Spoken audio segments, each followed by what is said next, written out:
Iran ইসরায়েলের যুদ্ধের পরিপ্রেক্ষিতে সাধারণ মুসলিম হিসাবে আমাদের করণীয় কি?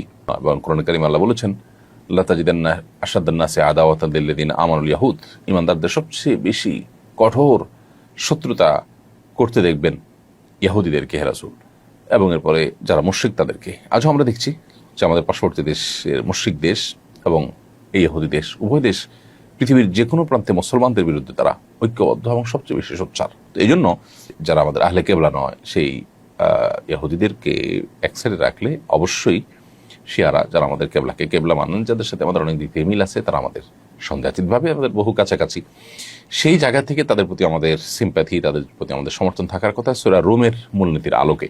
এর পাশাপাশি তারা এই চলমান যে আগ্রাসন, সে আগ্রাসনের মধ্যে তারা মাজলুমের ভূমিকা আছে। সেই জায়গা থেকে আমরা মাজলুমের পক্ষাবলম্বন করাটা, এটা হলো আমাদের জন্য সবসময় কর্তব্য। আমরা কোনো অবস্থাতে জালেমের সহযোগী বা জালেমের সমর্থন এটা আমরা কোনো অবস্থাতে করতে পারি না।